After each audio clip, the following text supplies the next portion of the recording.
The F1 2024 season is just around the corner. If you can't tell, I can't wait. But before we get into it, let's get up to speed with everything you need to know about pre-season testing.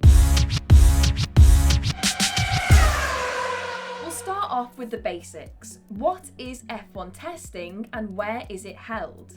Pre-season testing takes place at the Bahrain International Circuit across 3 days on February the 21st to the 23rd. Keeping in line with F1 entering a more sustainable era, it makes sense to test at the same venue as the first Grand Prix. Testing gives the teams and the drivers the opportunity to run different setups, programs, or parts that allow them to gain knowledge on the new car and ensure those new designs are working as expected.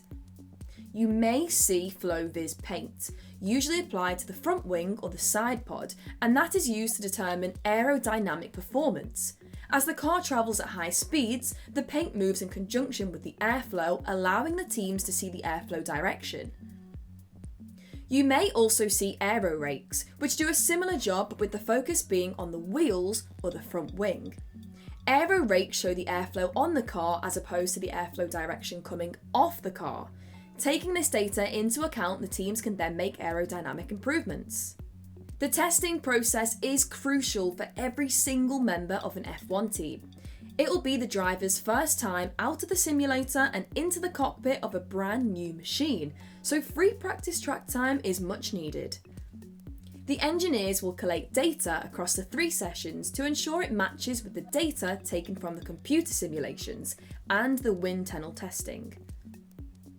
And it's a great opportunity for the mechanics to practice those pit stops before the season starts. Now let's break down the testing format. The 3 days of testing runs from 10 AM to 7 PM local time this year, as the FIA lowered the timings from the usual 7:30 PM finish.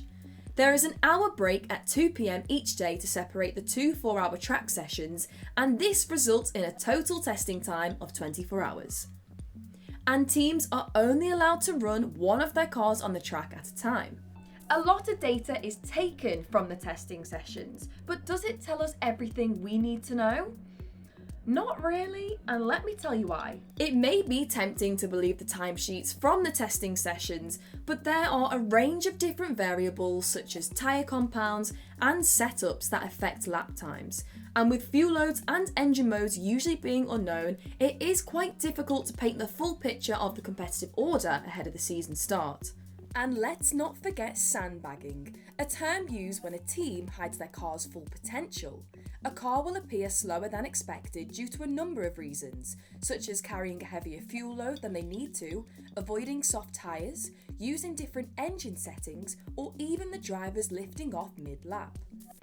We saw this in the 2019 pre-season testing with Mercedes being slower than the Ferraris, just to then come out on top and win the first 8 races of the season.